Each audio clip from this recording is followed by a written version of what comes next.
অনেক দিন ধরেই চিন্তা করছিলাম মিষ্টি অনেক দিন বানাই না, তাই ভাবলাম আজকে মিষ্টি বানিয়ে ফেলি।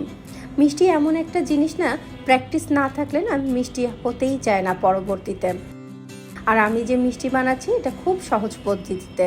এখানে আমি 1 কাপ গুঁড়ো দুধ নিয়েছি, 1 টেবিল চামচ ময়দা এবং 1 চামচ বেকিং পাউডার নিয়ে আর 1 টেবিল চামচ ভেজানো সুজি নিয়ে ভালোভাবে মাখিয়ে নিয়েছি।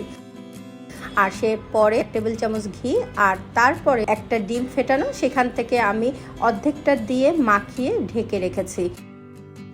এর মধ্যে আমি শিরাটা বানিয়ে নিলাম 2 কাপ চিনিতে 3 কাপ পানি দিয়ে। শিরাটা কিন্তু বেশি ঘন হবে না। তারপর জাস্ট বলক উঠেছে আর নামিয়ে নিয়েছি। আর এর মধ্যে আমি গোল গোল করে মিষ্টি বানিয়ে নিয়েছি।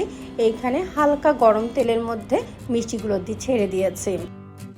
আমি মাঝখানে ভুলে গিয়েছিলাম, আবার আস্তে আস্তে আয়ত্তে নিয়ে এসেছি। আর মিষ্টিগুলো তুলে নিয়েছি। শিরাগুলো আবার যখন ফুটে উঠেছে তার মধ্যে আমি মিষ্টিগুলো ছেড়ে দিয়ে ঘড়ি ধরে 5 মিনিট ফুটিয়েছি, এইভাবে ঢাকনাবিহীন। এইভাবে না আমি 1 ঘন্টা রেখে দিয়েছি। তারপরে সার্ভিং ডিশে সাজিয়ে নিলাম। সত্যি মিষ্টিগুলো না খুব সুন্দর হয়েছিল, ভিতরে কোথাও কোনো শক্ত ছিল না। আমি না যখন ভুলে গিয়েছিলাম তখন অনেক চেষ্টা করেছি, কত যে আমি দুধ, ময়দা, তেল, চিনি নষ্ট করেছি সে আর বলার মতো না।